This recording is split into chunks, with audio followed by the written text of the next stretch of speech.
Mas vamos lá, vamos começar. Vamos começar, gente. Temos aí 3 minutinhos. Vejam só, esse tema, o tema Roberto, Hans, Bahia, Marcelo, Pedro, sejam bem-vindos. Eu sei que eu estou competindo aqui com a live de Bel do Chiclete e de outros professores do direito também. Tem vários que marcaram para o mesmo horário. Mas de qualquer forma eu colocarei no YouTube. Aí quem não puder ver agora vai conseguir assistir depois. O bom desse momento aqui pelo Instagram, dessa ferramenta, é que vocês conseguem interagir comigo e eu posso responder. A gente vai falar aqui basicamente sobre processo coletivo, que é um tema que tem despertado cada vez mais a atenção das pessoas, embora não seja propriamente um tema novo, né? É um tema que já teve talvez, eu arrisco dizer que já tenha havido o seu pico ali, e quando se cogitou em um determinado momento histórico em fazer um código de processo coletivo no Brasil, temos aí alguns anteprojetos até, acho que foi naquele momento em que o processo coletivo atingiu seu pico.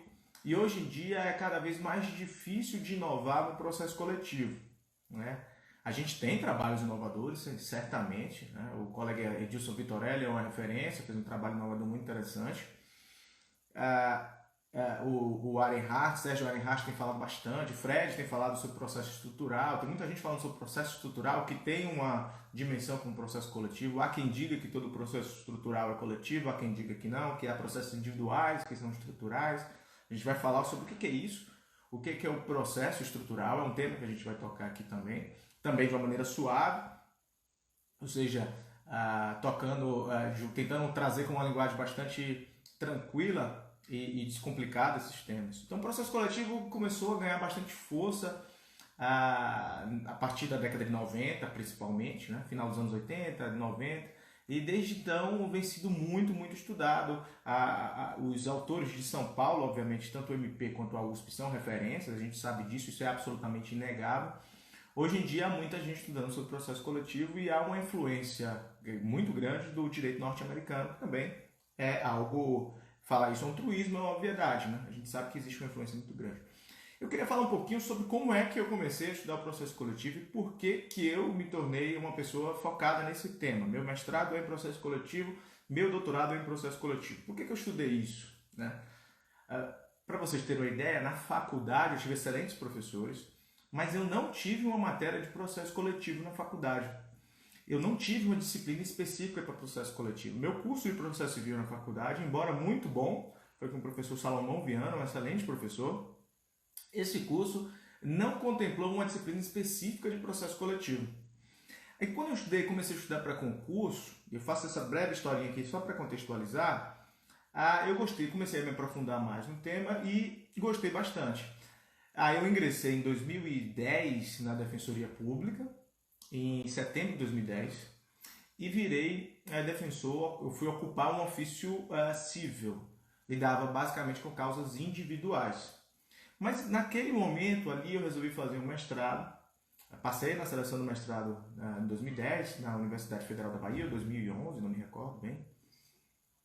E naquele momento eu comecei a estudar processo coletivo, fiz a minha pesquisa sobre legitimação coletiva, que de uma certa forma já era até um tema um tanto quanto velho, ainda naquela época, melhor dizendo. Falar sobre o controle da legitimação coletiva, e eu falei especificamente no contexto da Defensoria Pública, porque eu queria trazer um tema que tivesse uma relação direta com o meu trabalho. Aí eu aprendi, a duras penas, que é muito importante saber escolher temas para pesquisa e temas que, na minha opinião, é sempre interessante escolher temas que tenham influência no seu trabalho para que você possa aperfeiçoar a sua atuação, mas que não sejam temas corporativos. Então, não é muito bom, cientificamente falando, ter membro do Ministério Público falando sobre o que o MP pode fazer, os defensores falando o que o defensor pode fazer. Então, eu acabei indo para um lado nessa época do mestrado e hoje eu vejo que foi uma questão de maturidade. Quando eu estava na defensoria, eu conheci o professor Antônio Gide, que virou um grande amigo meu, que é um ícone do processo coletivo no Brasil, um dos, né? Existem vários. Ele, na minha opinião, ele é a minha maior referência e é um grande amigo. E é certamente um nome gigantesco no processo coletivo. Entrei no mestrado, entrei já havia entrado no mestrado quando eu conheci ele. Depois eu ingressei no Ministério Público Federal, saí da Defensoria Pública e ingressei no Ministério Público Federal. No Ministério Público Federal foi que eu comecei a me deparar com grandes conflitos coletivos. Porque na Defensoria Pública havia diversas ações coletivas que alguns colegas ajuizavam, mas que diziam respeito a problemas muito, digamos assim, não eram problemas que envolviam muitas coletividades, não eram problemas dotados de alta complexidade, sob o ponto de vista da existência de múltiplos grupos de interesse. Ou talvez até fosse e eu não tivesse a maturidade na época para perceber isso. Quando eu ingressei no Ministério Público, eu fui para o interior da Bahia, no oeste da Bahia, e me deparei com conflitos coletivos que pareciam sem solução, absolutamente sem solução. Você tem comunidades indígenas em locais disputando terras, que envolvem outras categorias econômicas, um direito que é difícil de ser resolvido em tempo, de difícil solução, ou o direito socorre a um determinado grupo, mas o outro grupo está exercendo a sua pretensão já há muitos anos, então é uma situação consolidada ali, é uma questão muito difícil de resolver, muito difícil de mediar conflitos coletivos. E foi aí que eu aprendi que eu precisava desenvolver mais o processo coletivo, principalmente organizar mais as minhas ideias em torno dos conflitos coletivos. Por isso que eu escolhi, posteriormente, já no MPF, estudar o tema da certificação coletiva, que foi a minha tese de doutorado, é o tema da minha tese de doutorado, que virou esse livrinho aqui da editora Juspódio, a certificação coletiva. Vocês estão vendo tudo ao contrário no vídeo, vocês vão ver tudo no vídeo está espelhado ao contrário, né? Então, se eu estou levantando aqui minha mão esquerda, vocês estão vendo provavelmente a minha mão direita, porque estamos invertidos. Mas dá para ler. Certificação coletiva. Por que eu escolhi esse tema? Meu orientador no doutorado, na Federal da Bahia, foi o professor Fred Didier. Aí o Fred falou, olha, esse tema é um tema muito importante, eu quero pesquisar sobre isso. Porque nós temos um novo Código de Processo Civil, e temos um novo código que potencializa o julgamento de casos repetitivos, né? Você tem um gênero, que é esse julgamento por amostragem, o julgamento de casos repetitivos, que se desdobra em recursos repetitivos, incidente de resolução de demandas repetitivas, que é o RDR, e você tem isso, paralelamente a isso, você tem os processos coletivos. Então são incidentes que se propõem a resolver vários conflitos de uma vez só, ou um grande conflito que envolve várias pessoas. Então, foram criadas ou intensificadas técnicas de soluções coletivas de conflitos com o novo código. Embora o novo código não tenha tratado de processo coletivo, ou melhor, de ações coletivas. A gente vai ver que o novo código tratou de processo coletivo, no meu entender, mas não de ações coletivas propriamente. Então, nesse contexto, o Fred me sugeriu, João, fala sobre a certificação coletiva. E quando eu lancei meu livro aqui em Brasília, eu resido em Brasília, algumas pessoas vieram me perguntar, certificação coletiva, o que é isso? Certificação, o que é isso? Foi até uma discussão que eu tive na minha banca. Minha banca foi composta pelo Hermes Zanetti, Ricardo Barros Leonel, teve o professor Fred Didier também, que foi meu orientador, Antônio Gide também fez parte da banca, e Edilton Meirelles, da Universidade Federal da Bahia. E foi uma banca bastante difícil, bastante dura. E uma pergunta que foi feita o título é esse, certificação coletiva? Jéssica, bem-vinda, Marcelo, Larissa, sejam todos bem-vindos, muito obrigado pela audiência. Então, teve até essa discussão, o que eu quis dizer com certificação coletiva? Essa ideia de certificação coletiva, na verdade, é uma tradução literal da certificação do processo coletivo americano, das class actions. Os americanos usam a expressão class certification. Eu, no início, não gostei da ideia de tradução simultânea. Fred também falou que não. Depois eu acabei adotando porque é um título mais impactante. Eu optei inicialmente pelo título da Organização e Saneamento dos Processos Coletivos. Mas a certificação coletiva pareceu mais fácil de dizer, né? Uma coisa que a gente tem que elogiar os americanos, certamente, que eles têm uma linguagem mais acessível, mais rápida. Então, basicamente, eu comecei a pesquisar a organização dos processos coletivos. como é que um processo coletivo deve ser admitido e como é que ele deve ser organizado a partir do tipo de conflito que é posto, que está em jogo. Porque o que a gente observa muitas vezes é que os processos coletivos são desenvolvidos de uma maneira meio... de uma maneira comum, digamos assim. Porque se você for parar para pensar, não existe um procedimento especial para ações coletivas. A ação civil pública não tem exatamente um procedimento específico. Ela trata da legitimação, ela trata a legislação especial, trata da coisa julgada, tem dispositivos próprios, mas o rito é um rito comum. E isso tem gerado algumas incompreensões. Inclusive, a legislação, o CDC com a Lei da Ação Civil Pública, tem dispositivos que precisam ser mais bem interpretados, como a ideia de sentença genérica, que depois gera uma liquidação imprópria de todos os beneficiados, no final das contas encurta o processo coletivo, depois expande com várias ações individuais. A gente pode falar um pouquinho sobre isso.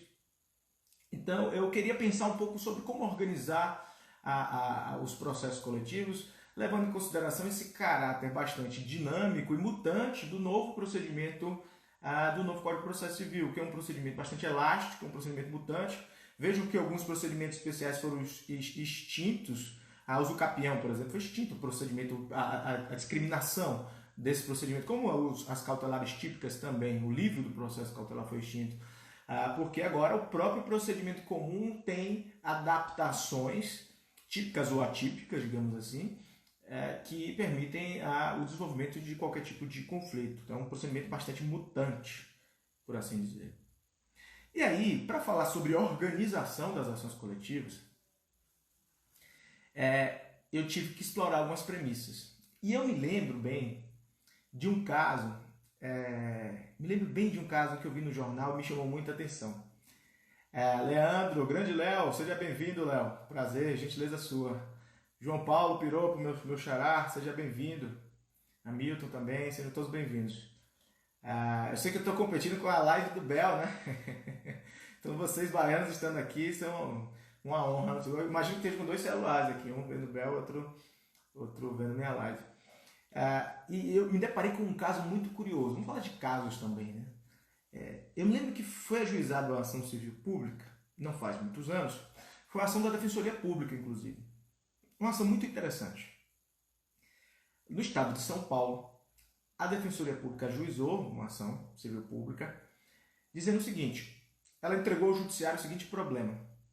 Falou: judiciário, os Correios não estão entregando cartas em determinados bairros e estão se valendo da seguinte fundamentação para isso. Estão dizendo que esses bairros são muito violentos e por isso não podem entregar. Eles não podem entregar essas cartas em bairros violentos. Aí a Defensoria falou: esse serviço é um serviço essencial, não por acaso é um monopólio estatal. Logo, juiz me deu uma liminar, julgo favorável ao meu pedido, julgo procedente ao meu pedido para compelir os Correios à obrigação de entregar nesses bairros que os Correios dizem que são violentos. Na época, conversando com um amigo defensor, eu até falei, e foi a DPU, que eu fui defensor público federal uma época, né? E eu conversando com esse defensor, falei, qual foi o fundamento que vocês acharam assim, de legitimação da defensoria para esse caso? Aí ele falou: mas é óbvio, os bairros são bairros humildes, as pessoas humildes têm direito a um serviço essencial. O consumidor carente que vive nesses bairros é um consumidor vulnerável, existe uma coletividade afetada ali. Eu falei: eu não tenho dúvida nenhuma disso, não tenho dúvida nenhuma. E discutir legitimidade de órgão público é uma coisa que parece que é um problema antigo. Eu acho que é uma coisa que não vale nem, até porque tem coisas corporativas que o Ministério Público, inclusive, o CONAMP já ajuizou uma ação que foi uma decepção, uma coisa um tiro no pé, uma coisa sem sentido. Mas eu fiz uma pergunta de outra natureza para ele. Eu falei: tá, então o objetivo do órgão é tutelar o interesse dos vulneráveis, certo? Certo. E os carteiros são o quê? Aí ele ficou assim: como assim, filho? Os carteiros são as pessoas que serão obrigadas a entregar as cartas nesses ambientes inseguros. Esse grupo, essa coletividade, ela vai ser ouvida de que forma? Não vai ser ouvida. Pois é, temos um grande problema aí. Uma ação civil pública ajuizada para proteger os consumidores, compelindo os Correios. Os Correios provavelmente não estão nem aí se os carteiros vão entregar ou não vão entregar. Os Correios devem estar pensando, eu, Correios, não vou forçar um carteiro a entregar uma carta num lugar inseguro. Contudo, se tiver uma decisão dizendo que é para entregar, paciência, eu vou cumprir. Se acontecer alguma coisa com o carteiro, não fui eu que causei. Os Correios conseguem lavar a mão com a decisão nesse sentido. E aí eu falei, e os carteiros? Quem é que vai tutelar os carteiros? Não sei. Então tem uma coletividade aí na ação civil pública bastante simples que está desprotegida. Como resolver esse problema?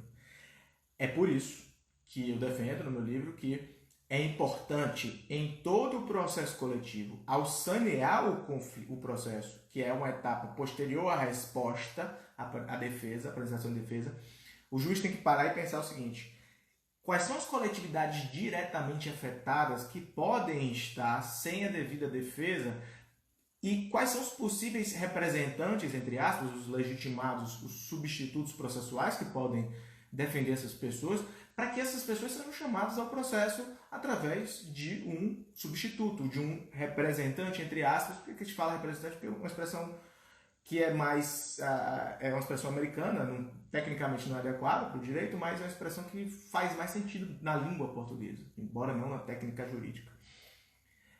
Então, o juiz tem que estar atento a isso. Isso é uma etapa da organização do processo, ele identificar coletividades que possam ser diretamente afetadas. Mas veja, isso não significa cogitar em infinitas coletividades. Isso significa tentar cogitar coletividades diretamente afetadas e publicizar, ou seja, notificar a sociedade a respeito da existência desse processo para que eventuais coletividades afetadas se manifestem. Então, os Correios, por exemplo, os carteiros, a coletividade formada por carteiros pode intervir nesse processo por meio de uma associação, de um sindicato, etc. Entidade sindical. Uma instituição que permita essa substituição processual. Para entrar nesses conflitos, nesses problemas concretos, eu desenvolvi algumas premissas, e tem algumas premissas muito interessantes. Primeiro é o conceito de processo coletivo. Se a gente parar para pensar, qual é o conceito de processo coletivo? Eu sei que conceito é uma coisa meio chata, é coisa de não vou dizer de brasileiro, na verdade, mas é coisa de uma tradição mais europeia continental, digamos assim, uma tradição menos pragmática, né? Tentar encaixar tudo nas gavetas das naturezas jurídicas. Nós brasileiros e outros sistemas jurídicos também gostam desse tipo de coisa, os mais pragmáticos, notadamente da common law, não gostam disso. Qual é o conceito de processo coletivo? E aí, eu usei bastante um livro, dois autores que eu gostei muito, que eu vou expor para vocês. Um é o Christopher Hodges. Essa é uma publicação da editora Hart e de Oxford. O Christopher Hodges, que eu gosto muito, ele tem esse livro que é Delivering Collective Redress, New Technologies, quer dizer, novas tecnologias para a reparação coletiva. Ele trata de regulação, não apenas de processo. E também Joanne Bless-Hassett, com esse livro que é Multi-Party Actions, um exame comparativo, que é da Hart de Oxford também. A editora de Oxford Press, tem muitas publicações interessantíssimas de direito processual.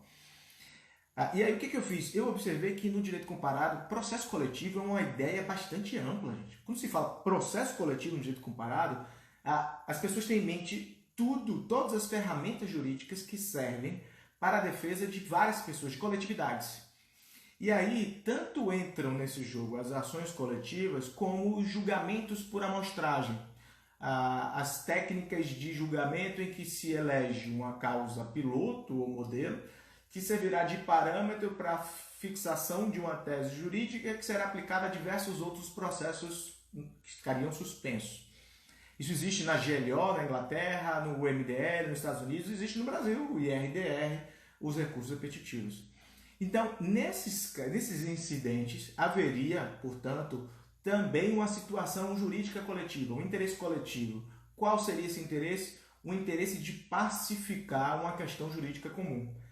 E por que esse conceito amplo de processo coletivo é importante? Que é pacífico no direito estrangeiro, isso é assim, bem evidente. No Brasil ainda não, ainda há diversos autores que sustentam isso, como o Fred, como o Zanetti, como o Gide, mas há outros que dizem que não, que esses incidentes teriam outra natureza, não são processo coletivo. E aí vejam, por que é importante isso? Você tem um conceito, uma ideia de que isso também é processo coletivo, julgamento de casos repetitivos, os recursos repetitivos. Por que é importante ter uma noção de que também são processo coletivo? Porque se você diz que eles também são processo coletivo, existe todo um repertório conceitual, toda uma estratégia de atuação que é comum. Então você traz as mesmas preocupações das ações coletivas para esses incidentes. Você consegue trabalhar de forma mais sistemática com preocupações comuns. Então há um compartilhamento do repertório teórico conceitual. Mas aí tem gente que fala, não, esses incidentes na verdade são incidentes dessubjetivados. O recurso repetitivos e o IRDR são incidentes de aplicação do direito objetivo apenas. São processos objetivos. A gente dizendo isso. E eu discordo disso. Eu acho que falar em processo objetivo hoje é algo ultrapassado. Desde a virada de chave instrumentalista do processo, ou seja, que não é exatamente algo recente, né? No Brasil a gente tem Dinamarca como uma referência maior, uma referência gigante já de muito tempo da instrumentalização do processo. A gente tem Capelletti, a gente tem muita gente como referência disso mundo afora. Mas desde essa girada dessa chave, falar em processo objetivo é uma coisa complicada. Porque é a lógica dessa ação civil pública que eu falei que o colega ajuizou. Falou, ajuizou uma ação civil pública para proteger os consumidores, porque ele pensou, olha, não estão entregando cartas na casa dos destinatários. Logo, está sendo violada um dispositivo de lei, ou um contrato, ou um regulamento, etc. Vou ajuizar uma ação para fazer valer o direito objetivo. Ele não pensou no grupo. Talvez ele não tenha nem consultado os consumidores. Então, ele simplesmente pensou, violou-se a lei, vou ajuizar uma ação para restaurar, para fazer com que a lei seja aplicada. Essa mentalidade de imaginar o processo coletivo como um processo objetivo dessubjetiviza o processo e faz com que ele se torne frio e desconsidere os interesses de vários grupos e os vários grupos de interesse que existem por trás. Então, tanto no julgamento de casos repetitivos quanto nas ações coletivas, é importante observar que não se pode falar em processo objetivo. Há grupos diretamente interessados e se você não reconhece esses grupos, você não reconhece a intervenção deles, por exemplo. Você torna mais difícil essa intervenção, certo? Então isso é muito importante. Outro ponto que eu explorei no livro que eu acho interessante é o seguinte: você saber tem uma querela filosófica que pode parecer meio estéril, mas tem algum sentido, fala nela, que é o seguinte: coletividades são sujeitos de direito? Isso é curioso, porque, sob o ponto de vista dogmático, é claro que sim. No Brasil, a lei diz que as coletividades são sujeitos de direito. Mas antes disso, existe um problema filosófico. Haas, por exemplo, tem um tratado em que ele aborda essa questão sobre a personalidade jurídica. Hobbes talvez tenha sido um dos primeiros grandes pensadores a falar sobre personalidade jurídica e a consolidar a ideia de indivíduo e personalidade como uma coisa só, já que no direito antigo, principalmente no direito romano, não existia a ideia de ser uma pessoa, e sim de possuir uma persona. Então não se falava em essere persona, se falava em habere persona. Isso era uma coisa muito interessante. O Hobbes foi o primeiro a unificar isso. E ao unificar isso, essa tradição inglesa filosófica, que é uma tradição liberal, parte da ideia de que somente indivíduos são titulares de direito.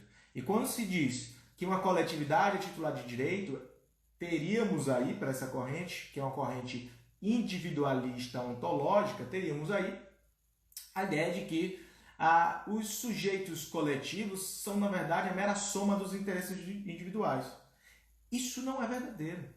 Como não é verdadeiro, veja que coisa, tem gente que não aceita as coletividades como sujeitos de direito, senão por ficção, pela soma dos interesses individuais.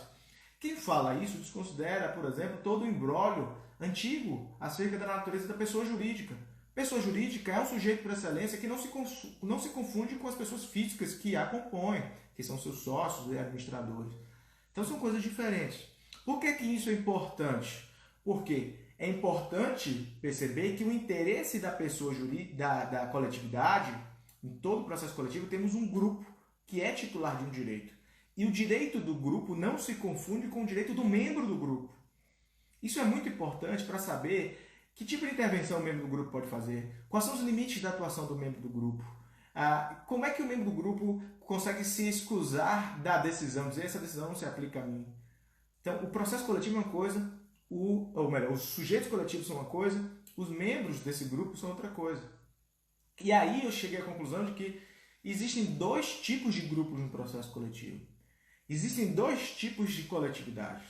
As coletividades que são coletividades que têm uma natureza antropológica ou sociológica prévia de coletividade, ou seja, que a própria filosofia reconhece como coletividade. Você pode pensar em uma comunidade indígena específica que não tem uma forma de organização individual, uma comunidade tradicional que não tem uma forma de organização individual. Essa comunidade é um sujeito coletivo cuja existência é anterior à existência de qualquer conflito. E aí eu até discordo do Vitorelli nesse sentido. Vitorelli, que é um grande amigo, um processualista do MPF, Vitorelli diz o seguinte: só existem coletividades a partir de lesões a direitos.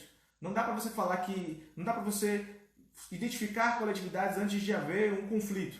Não. Você pode pensar em comunidades tradicionais. Se há uma titularização de uma terra remanescente de quilombo, por exemplo, você já reconhece esse grupo. Semana passada, eu sou procurador auxiliar da República, auxiliar do Procurador-Geral da República, e há 2 semanas, aliás, o Procurador-Geral assinou um acordo que envolvia a comunidade Axaninca, no Acre. E eu participei da instrução desse acordo. A comunidade Axaninca é um sujeito coletivo. E é um sujeito coletivo cuja existência é anterior à existência do conflito. Mas há outras coletividades que só surgem de fato a partir de um conflito. Quando a gente vê um desastre ambiental, às vezes existem comunidades que não têm um vínculo afetivo, antropológico, sociológico preexistente muito bem definido, mas que surge o interesse comum, surge no seio desse grupo uma questão jurídica comum a ser resolvida a partir de um conflito. Então existem 2 tipos de coletividade: aquelas que já são preexistentes, bem definidas, e aquelas cuja existência vem a existir depois de um conflito. Então são coisas bem diferentes. E por que é importante saber isso? Porque não dá, gente, para falar em processo coletivo sem ter um conhecimento do tipo de conflito com o qual você está lidando. Não dá para falar em processo coletivo sem ter alguma noção, talvez, de economia, de sociologia e, muitas vezes, de antropologia. Porque se você vier com a cabeça sua, com seus conceitos e seus valores, você pode não identificar sujeitos, interesses e pretensões que são muito importantes de ser considerados na solução de um conflito coletivo. E você é membro do Ministério Público, você pode falar: não, eu vou ajuizar ação, certo é isso, eu estou defendendo essa coletividade. Mas às vezes a coletividade não quer isso. Ou algumas pessoas da coletividade não querem isso. Como é que você faz? Você pode desmembrar essa coletividade para efeitos de processo e falar: olha, eu vou ajuizar ação na tutela desse grupo. Esse outro grupo vai precisar de outra pessoa para defendê-lo, é um subgrupo. E aí eu posso chamar outro membro do Ministério Público, ou a Defensoria Pública, ou uma associação, ou a FUNAI, dependendo, e falar: assuma a defesa desse grupo, que esse aqui é o que eu vou fazer. Ou o Ministério Público pode, olhando para um conflito, ficar como fiscal, enquanto os grupos debatem judicialmente. Você sabe que o MP pode ser parte ou fiscal da ordem jurídica. Então é importante conhecer as naturezas das coletividades existentes, os tipos de conflito. E aí eu pego emprestado os conceitos de Edício Vitorelli. É uma grande pergunta: 2 membros do MP no mesmo processo não geram insegurança? Existe uma discussão gigantesca sobre se isso é possível. Tem gente que diz, basicamente, tem gente que diz que sim, que não, e tem gente que diz que não. São 2 correntes, sim e não. Né? Prevalece que não há necessidade de 2 membros do MP. Eu, particularmente, acho que em alguns casos, é importante ter 2 membros do MP. Eu acho que em casos excepcionalíssimos, um membro do MP pode ajuizar a ação e o outro ser fiscal da ordem jurídica. Mas nos casos em que haja muita complexidade e muitos grupos envolvidos. Porque, por outro lado, gente, não tem sentido ficar chamando um monte de gente para entrar no processo, para ficar intervindo. O processo também tem que andar para frente, a gente tem que ser pragmático também. Né? É importante encontrar um justo equilíbrio aí, pensar num contraditório útil, pensar num processo que vá para frente. Né? Às vezes a impressão que eu tenho é que tem muita gente que vive no mundo da fantasia. E os juízes são as pessoas talvez as mais capacitadas para dizer, olha, isso não vai dar certo, porque eu conduzo não sei quantos 1000 processos, você promotor conduz um, você procurador da República tem um, ou conduz não, participa de X, de uma parcela disso. E eu participo de todos, isso não vai dar certo. Então, essas intervenções excessivas não são bem-vindas, claro. Mas penso que excepcionalmente isso é possível. O Fred e o Hermes Zanetti, por exemplo, um discorda do outro, eles escrevem juntos. Nesse capítulo do livro, eles até expõem essa querela entre eles. E aí, uma coisa que eu também aproveito de Edilson Vitorelli, do colega, é a classificação dos tipos de conflitos coletivos. Vitorelli faz uma classificação muito interessante entre litígios ou conflitos de difusão global, local e irradiada. Ele fala, olha, tem conflitos que são globais, que não afetam uma coletividade em particular. Então, se alguém derrama um óleo numa baía, num oceano, numa parte mais distante da costa, o importante é despoluir, ter alguma sanção pedagógica, mas não afeta de uma maneira particularizada um grupo específico. Diferentemente de um conflito que envolve uma comunidade indígena. Se esse derramamento de óleo for bem próximo de uma comunidade ribeirinha, talvez afete muito mais essa comunidade do que uma pessoa que está distante daquilo ali. Já isso aí, esse segundo caso, já é um conflito de difusão local, não global, porque tem uma coletividade mais intensamente envolvida. E existem, por fim, os conflitos de difusão irradiada, que envolvem diversas coletividades e que é muito mais difícil de haver uma conciliação. São processos mais complexos, esses de difusão irradiada. Isis fala, já vi opinião em 2 sentidos. Queria saber o que você acha do veto ao 333, se foi prejudicial ou benéfico. Eu vou até comentar isso mais tarde. Eu acho que é uma questão interessante. Acho que é uma questão muito interessante. Vamos lá. O que a gente pode fazer? O 336 fala da conversão da ação individual em coletiva. Né? Isso tem uma raiz no direito norte-americano, que é o do Defendant's Class Action, que permite que o réu fale, olha, estão ajuizando uma ação individual contra mim, mas vai ter um monte de ação individual. Eu quero transformar essa em coletiva para resolver logo o conflito. Isso foi vetado no projeto do novo código e muita gente achou que foi bom vetar, porque acha que não é bom essa permissão de conversão de uma ação individual em coletiva, porque muitas vezes é necessária uma prévia instrução, é difícil você jogar no colo de um legitimado coletivo a condução de um processo coletivo quando ele não queria fazer isso. Né? Uma ação individual vira coletiva e cai no colo de um legitimado coletivo que não investigou aquilo direito, que não apurou. Então muita gente falou, olha, não é legal isso. Eu penso o contrário, eu acho que esse dispositivo deveria ter sido mantido, sim, a conversão de ações individuais em coletivos, as chamadas ações pseudo-individuais. Existem ações que são ajuizadas por uma pessoa, mas que têm um impacto coletivo muito grande.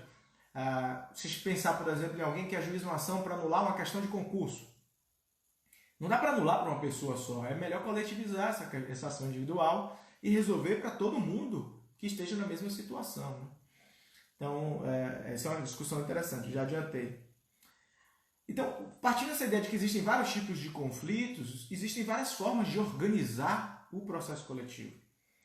E aí a gente chega, por exemplo, nos processos estruturais. O tema da moda no processo coletivo são os processos estruturais. O que são processos estruturais? Não existe um conceito específico do que é processo estrutural, ainda bem definitivo, o que é uma pena. Isso é uma coisa que isso me deixa triste.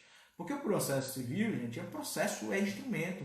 Então, dizer que não há um consenso sobre o que é uma coisa no processo É como dizer para um arquiteto que não há um consenso sobre como usar um lápis. Se o lápis tem que ser usado assim, se o lápis tem que ser usado assim.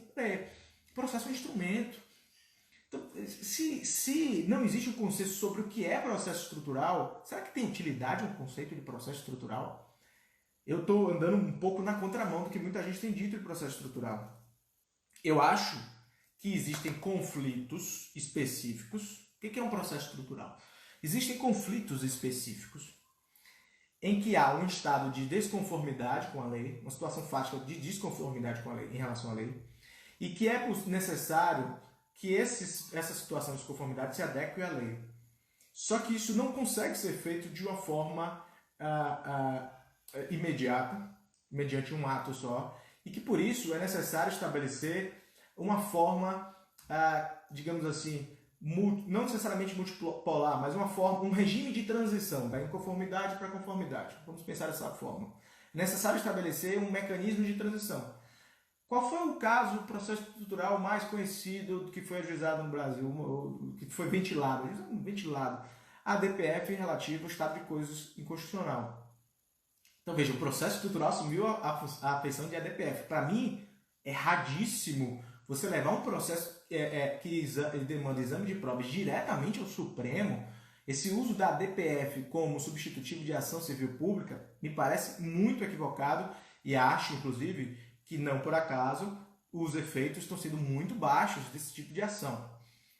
E o que acontece? Até porque muitas vezes você transfere diretamente para a corte mais alta a decisão sobre um caso que poderia ter sido amadurecido pelas cortes com várias intervenções ao longo do processo.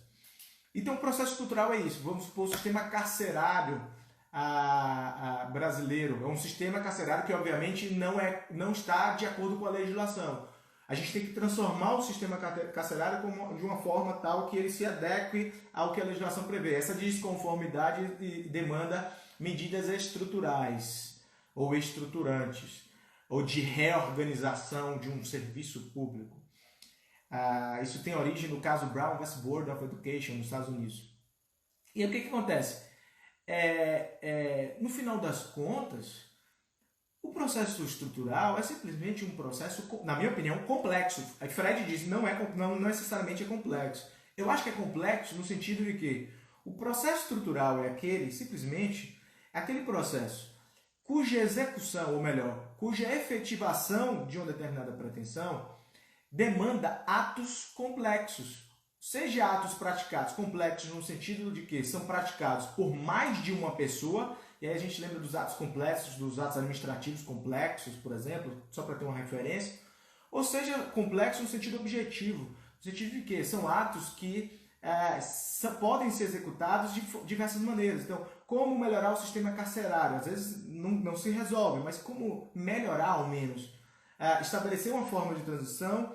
Essa forma de transição pode adotar diversos métodos, diversas formas. Então, o processo é complexo por existir várias vias, ou é complexo por demandar vários atos até chegar a um fim, porque existe um regime de transição. Então, na minha opinião, no final das contas, o conceito de processo coletivo, na minha opinião, é inútil. A ideia de processo coletivo é inútil porque você cria uma classificação autônoma para algo cujo regramento já existe, que é o procedimento comum já serve, que é o procedimento comum, o procedimento mutante. E você não precisa dizer que o processo é estrutural, simplesmente dizer que a efetivação é uma efetivação que exige medidas estruturantes. Nos Estados Unidos, não se fala em processo estrutural, se fala em medidas estruturantes, em decisões estruturantes. Então é muito melhor a gente focar na natureza dessas decisões, que são decisões de transição. A LINDB, por exemplo, se não me engano, no artigo 23, estabelece isso no âmbito administrativo. Sempre que for mudado o entendimento, tem que ser estabelecido um regime de transição. Eu acho que é muito melhor a gente pensar em uma forma específica de execução do que um processo todo novo. E não é novo. Seja ele individual ou coletivo, não é novo. Só de você pensar, veja como é que as coisas são postas. Tem gente que diz que o processo estrutural é sempre coletivo, tem gente que diz que é coletivo ou individual, tem gente que diz que é sempre complexo, tem gente que não necessariamente é complexo, tem gente que diz que é sempre multipolar, tem gente que diz que não necessariamente é multipolar. Se pode ser uma coisa ou não pode ser ou não tem utilidade o conceito. É uma coisa que pode ser isso ou aquilo, pode ser aquilo ou aquilo, pode ser isso ou aquilo, pode ser tudo. Não tem nada de grande utilidade você ter esse conceito, a não ser que a grande característica dele, que é a existência, a necessidade de medidas estruturantes ou de reorganização, de transição de um estado de coisas para outro estado de coisas. Então eu tenho muita restrição a conceitos novos quando temos já um arsenal próprio para falar sobre isso. Eu acho que a gente tem um grande problema quando a gente fica criando muitos conceitos e muitas ideias. Aí vem a pergunta, como respeitar o princípio da congruência? Os processos coletivos são marcados, e o estrutural também, pela uma flexibilização da congruência. Você traz uma situação fática e as pretensões são, como é um processo multipolar em várias hipóteses, é muito comum ser isso, né? É muito comum você encontrar processo multipolar, não necessariamente. Mas o processo coletivo, como ele é potencialmente multipolar, existem muitas pretensões, ele é muito dinâmico, a interpretação do pedido deve ser mais ampla, a congruência é mitigada, isso já é uma coisa relativamente pacífica. Avançando um pouco, a gente só tem mais 15 minutos, eu queria aprofundar um pouco mais na ideia de certificação coletiva, que vem do direito americano, o Class Certification. O que é isso? Nos Estados Unidos, toda vez que alguém ajuiza uma ação, o juiz, antes de admiti-la como coletiva, porque como é que é uma petição inicial de um processo, uma ação coletiva americana? O legitimado é um membro do grupo. Então vamos supor que você é um consumidor, você fuma muito e você quer processar a indústria tabagista. E você vai falar, olha, quem é que pode processar? É o MP? Não, o MP lá é criminal. Quem é que processa? Um membro do grupo, um membro típico do grupo, uma vítima. Ele vai falar, olha, eu vou ajuizar essa ação em meu nome, em nome de todos em situações similares contra a indústria. E é por conta disso. Aí o juiz vai receber e vai falar, vou admitir isso como uma ação coletiva ou não? Se eu não admitir, vai seguir só como individual. Se eu admitir, vai ser coletivo. Essa é a fase de Class Certification, em que ele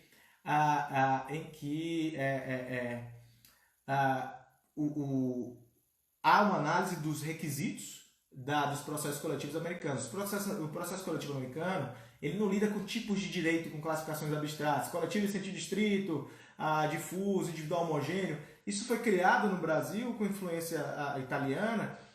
Teve uma utilidade no passado que foi de que fazer com que o juiz, o judiciário em geral, admitisse as ações coletivas. Foram criadas 3 categorias só para que não se pudesse dizer, olha, isso aqui não pode ser protegido por ação coletiva porque não há previsão legal. Não, tem tudo ali, tudo está dentro dessa tríplice classificação. Hoje já não tem tanto sentido ficar tentando encaixar nessas caixinhas. Então os americanos têm essa fase de certificação, de analisar se tem os requisitos. Ao fazer isso, o juiz americano faz uma pequena incursão no mérito. Ele olha, e a Suprema Corte diz que ele pode fazer essa pequena incursão no mérito. E no caso Walmart versus Dukes, a Suprema Corte ainda diz o seguinte, a fase de certificação é uma fase rigorosa em que devem ser analisados todos os requisitos das ações coletivas. Então, esse é o referencial da certificação das ações coletivas. Me perguntam, estou procurando um material objetivo sobre a Rule 23 em português. Tem o livro do GID, as Class Actions como instrumento de tutela coletiva, que é um livro clássico. Tem um clássico também, deixa eu ver se eu acho aqui na minha estante. André Vasconcelos Roque. André Vasconcelos Roque tem um livro muito legal também, escreve muito bem ele, da Juspod. E tem o meu, a certificação coletiva, que no capítulo 2 eu falo como funciona a Federal Rule 23, a regra 23, que é a que disciplina o processo coletivo nos Estados Unidos, as Class Actions. Então tem essa fase de saneamento nos Estados Unidos. E aí vem a pergunta, e no Brasil existe essa fase de saneamento? Claro, no Brasil existe também o artigo 357 que prevê o saneamento e a organização dos processos, quaisquer que sejam. Além disso, como a gente adota a ideia de que o julgamento de casos repetitivos é também uma espécie de processo coletivo, nós temos também no IRDR 982 as atribuições do relator, que são atribuições exemplificativas. Então, no julgamento de recursos repetitivos ou do IRDR, o relator exerce um papel de organização e, nas ações coletivas, o juiz exerce um papel de organização, que é a fase de saneamento. E o que que o juiz... Então, assim, existe uma certificação brasileira? Existe. Então, todo o processo coletivo brasileiro tem que ser bifásico. Todo o processo coletivo brasileiro tem que ser... Ó, alguém ajuiza uma ação, o juiz vai ouvir a defesa, vai em audiência, recebe a contestação. Por que depois da contestação? Porque depois da contestação é que você vê quais são as pretensões resistidas e quais são os possíveis grupos que teriam interesse e não estão presentes. Porque o julgamento de casos repetitivos, inclusive, gera precedente vinculante. Está no 927. Se gera precedente vinculante, você tem que permitir a participação das pessoas. Existe uma transcendência aí dos efeitos dessa decisão. E logo isso precisa ser amplificado, esse debate sobre o tema posto. Então é necessário uma boa organização. Essa organização parte por diversos pontos. Primeiro, análise dos requisitos para o julgamento de casos repetitivos ou para as ações coletivas, que é o que os americanos fazem na Class Certification. Depois, a definição de uma questão jurídica comum. Todo processo coletivo demanda a existência de uma questão comum. E eu fiz uma crítica muito grande ao habeas corpus coletivo impetrado no STF para a defesa das mulheres grávidas, não pela questão de fundo. Eu acho que não há dúvida nenhuma de que é cabível sim habeas corpus coletivo. A tipicidade da tutela coletiva é evidente na lei. Então, dizer que não cabe habeas corpus coletivo, na minha opinião, humilde opinião, é um grande engano. Qualquer ação pode ser coletivizada. Gajardoni, acho que concorda comigo. Eu me lembro de Gajardoni falar até em ação monitória coletiva, em ação possessória coletiva, e eu acho que tem total sentido. Então, habeas corpus coletivo não tem como não existir, mas, como todo processo coletivo, deve haver uma boa certificação, que é uma boa organização. Então, primeiro tem que ver, existe uma questão comum, homogênea aí? Porque se cada pessoa, cada mulher tiver uma razão específica para estar presa, a decisão pode não ter eficácia nenhuma. Aí o que o Supremo disse? Olha, realmente as mulheres grávidas, puérperas e tal, mães, devem ser liberadas. Isso é um problema de direito humano gravíssimo. Não tem sentido uma criança estar dentro do cárcere, um bebê, uma mulher grávida no cárcere. Isso é muito, muito complicado. Quer dizer, a vida dessa criança tem que ser preservada, eu não tenho dúvida nenhuma disso. É muito triste a gente ver um país, mulheres grávidas ou mães de filhos recém-nascidos no cárcere. Isso é muito triste. Mas como resolver isso? Jogando diretamente no Supremo? Ou seja, minha discussão é eminentemente processual. Se fizermos isso e foi feito isso, isso gera muita propaganda para a ação, mas e a efetividade processual existe? Porque o Supremo vai dizer: juízes de todo o Brasil, liberem as mulheres grávidas, salvo em exceções excepcionais, porque eu, no Supremo, não tenho como analisar todas elas. Mas é óbvio que você não tem como analisar. Por quê? Porque a ação coletiva não identificou qual é a questão comum homogênea. Porque existem mulheres por vários motivos, existem muitas exceções a isso. Existem muitas particularidades. E quando o Supremo fala, juízes façam isso, salvo se tiver uma exceção, o Supremo só está repetindo a lei. Só está repetindo a lei. Qual é a utilidade disso? A única utilidade teria se um juiz negasse e aí alguém apresentasse uma reclamação direta ao Supremo. Mas aí o Supremo vai lá e diz: não cabe reclamação contra essa minha decisão, porque eu não quero analisar fatos. Então é muito complicado você coletivizar um conflito a um tribunal que não está disposto a analisar fatos. É muito complicado você coletivizar um conflito se não existe uma questão comum muito bem delimitada, se as situações são muito heterogêneas. Se isso for posto ao judiciário, o judiciário vai dar uma decisão heterogênea também, que vai ser a mera repetição da lei e não vai ter nenhuma utilidade. Então a certificação coletiva serve para isso, para definir bem a questão objeto da controvérsia, suspender processos pendentes, principalmente nos casos de recursos repetitivos,